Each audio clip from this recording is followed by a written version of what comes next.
Perkenalkan, nama saya Hefrisa Nur Maulida. Video kali ini dibuat untuk memenuhi tugas ujian tengah semester mata kuliah Public Speaking dan Presentation Program Studi PJJ Komunikasi Universitas Siber Asia dengan dosen pengampu Ibu Rosana SSNIKOM.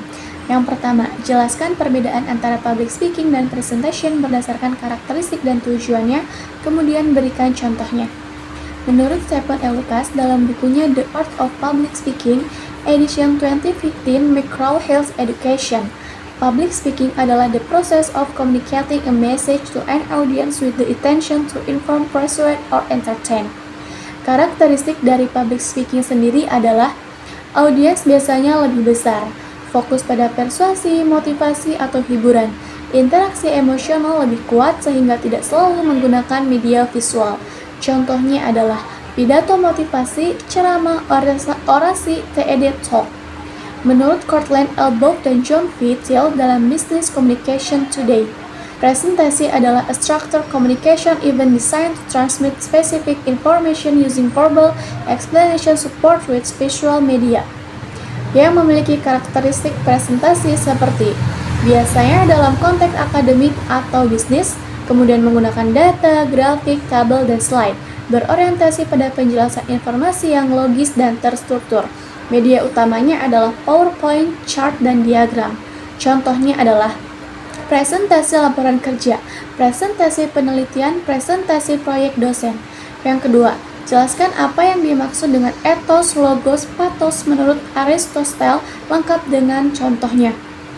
Konsep ini terdapat dalam karya Aristoteles berjudul Rhetorica Aristotle, Rhetorica Translated by Weyerich Robert, The Modern Library. A. Ethos, etika atau kredibilitas pembicara.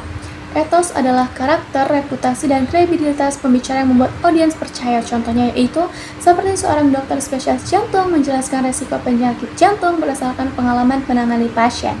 B. Logos, logika, dan argumen rasional. Logos sendiri berisi fakta, data, analisis, penalaran deduktif atau induktif. Contohnya seperti pada saat presentasi, pembicara menampilkan data dari Badan Pusat Statistik BPS terkait tingkat kemiskinan tahun 2024. C. Pathos atau emosi. Pathos memengaruhi emosi audiens menggunakan cerita, empati, humor, atau inspirasi. Contohnya ketika seorang motivator menceritakan pengalaman masa kecilnya yang sulit untuk menginspirasi peserta seminar. Yang ketiga, sebutkan dan jelaskan 3 hambatan saat melakukan public speaking dan presentation. Apakah Anda pernah mengalaminya? Kemudian bagaimana untuk cara mengatasinya?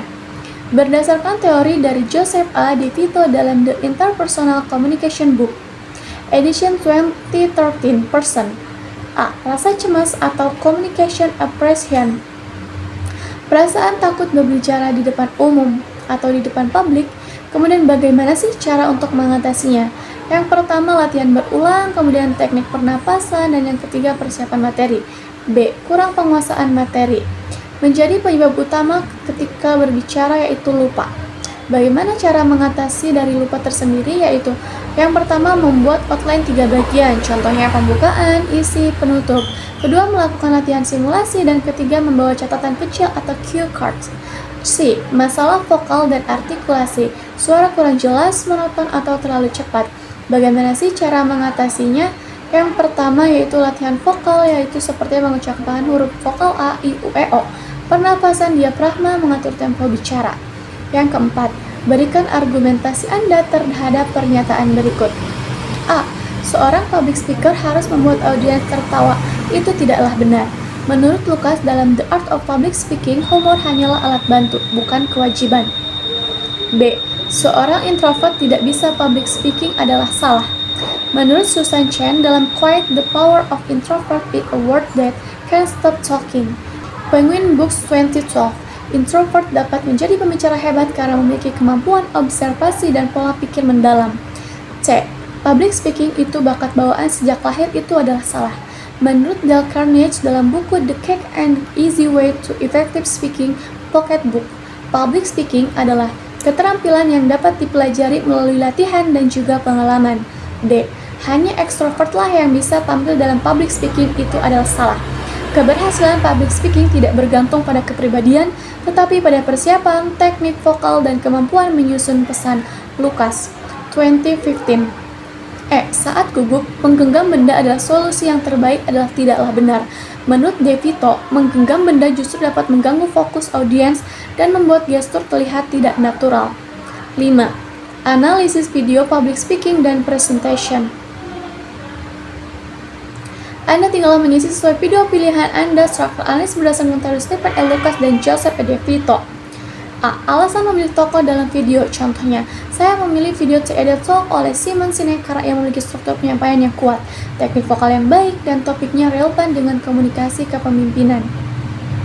B.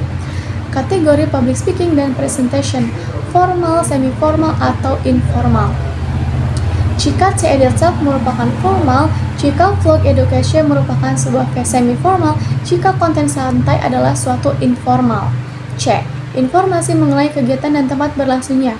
Contohnya, yaitu video ini merupakan rekaman acara TEDx Puget Sound yang diselenggarakan pada tahun 2009 di Amerika Serikat dengan audiens profesional dan mahasiswa.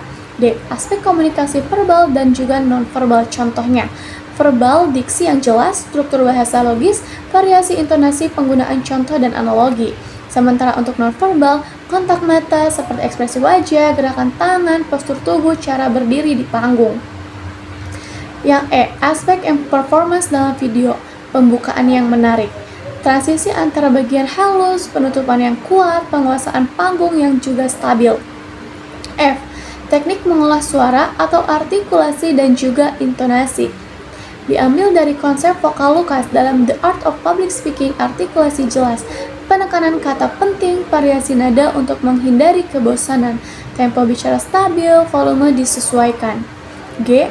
Aspek kelebihan dan juga kekurangan dalam performance.